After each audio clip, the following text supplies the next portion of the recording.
भगवान कृष्ण को लीला पुरुषोत्तम कहा जाता है।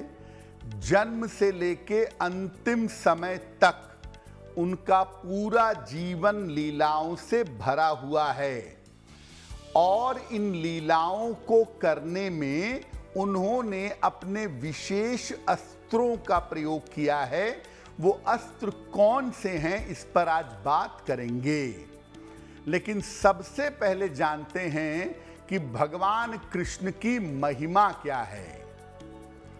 देखिए, भगवान कृष्ण को भगवान विष्णु का अवतार माना जाता है।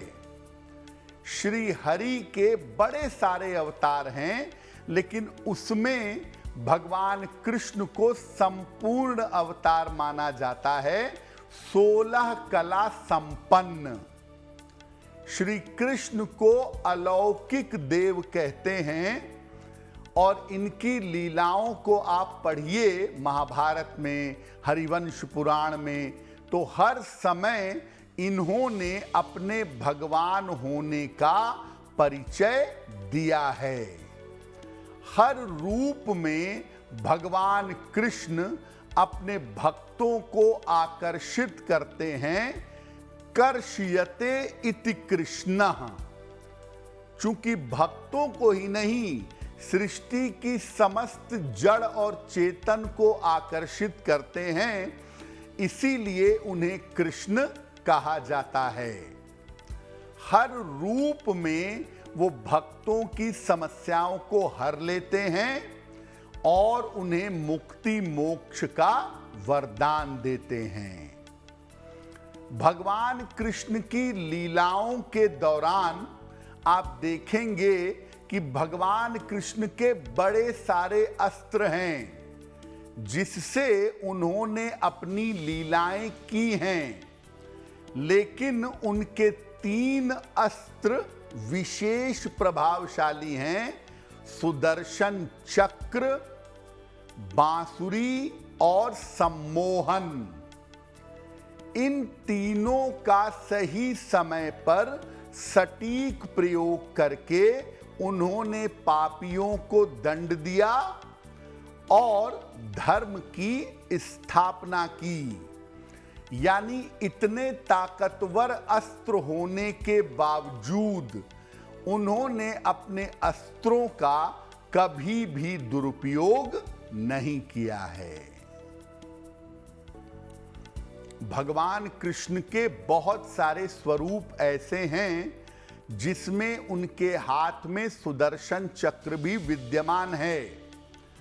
क्या है सुदर्शन चक्र और क्या है इसकी महिमा?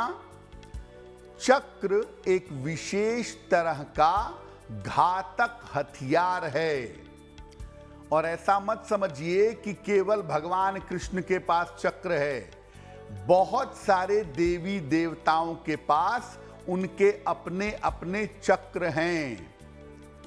विष्णु जी के चक्र का नाम है कांता चक्र और शिव जी का चक्र है भवरेंदु। लेकिन इन सब में सबसे शक्तिशाली चक्र सुदर्शन चक्र है, जिसे केवल भगवान कृष्ण धारण करते हैं। माना जाता है कि सुदर्शन चक्र का निर्माण भगवान शिव ने किया था और कुछ लोग ऐसा मानते हैं कि सूर्य की ऊर्जा को कम करके उस ऊर्जा से सुदर्शन चक्र का निर्माण हुआ था। वैज्ञानिक दृष्टिकोण से अगर देखिए तो ये एक तरह का बूमरैंग है। बच्चे बहुत खेलते हैं बचपन में बूमरैंग।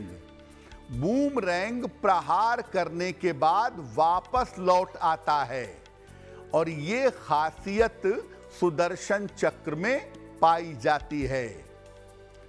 भगवान विष्णु के प्रतीक के रूप में चक्र और शंख, इन दोनों की पूजा होती है और आप बड़े बड़े मंदिरों में देखें तो मुख्य द्वार पर एक तरफ चक्र और एक तरफ शंख बना रहता है।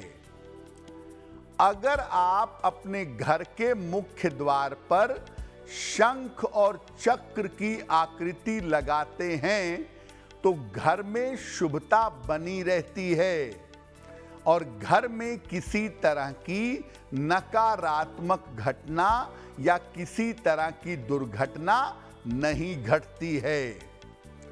शंख और चक्र आपको भगवान विष्णु, भगवान कृष्ण, भगवान राम इनके मंदिरों के बाहर प्रतीक रूप में अवश्य दिखाई देंगे। एस्ट्रो तक ऐप पर आपको मिलेगा भविष्य से जुड़े हर सवाल का जवाब। डाउनलोड कीजिए एस्ट्रो तक ऐप और चुटकी में जुड़िए इंडिया के बेस्ट एस्ट्रोलॉजर से।